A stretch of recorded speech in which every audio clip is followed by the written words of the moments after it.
ప్రజా సమస్యల పరిష్కారానికి అధికారులు సమన్వయంతో పనిచేయాలని, వారు కట్టిన పన్నులతోనే జీతాలు వస్తున్నాయని గుర్తించి బాధ్యతాయుతంగా ప్రజలకు సేవలు అందించాలని ఎమ్మెల్యే పూసపాటి అతిథి విజయలక్ష్మి గజపతిరాజు అన్నారు. శనివారం సాయంత్రం నగరపాలక సంస్థ కౌన్సిల్ సమావేశ మందిరంలో వివిధ శాఖల అధికారులతో వారు సమీక్ష నిర్వహించారు. సుమారు 2 గంటల పాటు శాఖల పనితీరుపై ఆరా తీశారు. మంచి పాలనకు సానుకూల దృక్పథంతో పని చేయాలని అన్నారు. తొలుత కమిషనర్ ఎం మల్లయ్యనాయుడు విభాగాల వారీగా సమాచారం తెలియజేశారు. అంతకుముందు మేయర్ వెంపాడపు విజయలక్ష్మి, డిప్యూటీ మేయర్లు కోలగట్ల శ్రావణి, ముచ్చులయ్య యాదవ్, కమిషనర్లు, అధికారులు, యూనియన్ నాయకులు ఎమ్మెల్యేకు పుష్పగుచ్చం ఇచ్చి స్వాగతం పలికారు.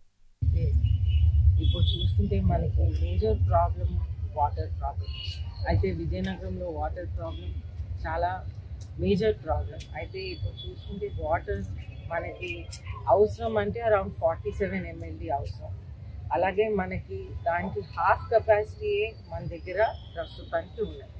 అయితే ప్రీవియస్ ప్రభుత్వం పూర్తిగా వాటర్ని నిర్లక్ష్యం చేసింది. వారి రివర్ లింకింగ్ ప్రాజెక్ట్స్ అన్నీ గాలికి వదిలేసి ఈ విధంగా చేయటం వలన కూడా ఈ ఇష్యూ ఒకటి వచ్చింది. అలాగే మనం వాటర్ ఎప్పుడైతే సప్లై చేయాలో కొంత గుడ్ క్వాలిటీ కరెంట్ అనేది ఒకటి అవసరం.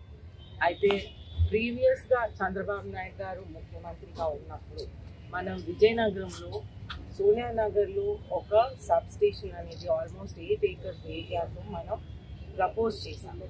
దానికి విజయనగరం టౌన్కి మండలంకి అన్ఇంటరప్టెడ్ కరెంట్ అనేది ఒకటి ప్రపోజల్ చేశాం.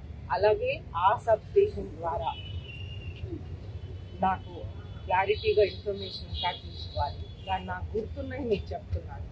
ఆ సబ్ స్టేషన్ ద్వారా నెల్లిమర్లకి, అలాగే భోగాపురం ఎయిర్పోర్ట్ లైన్ ఒకటి, అలాగే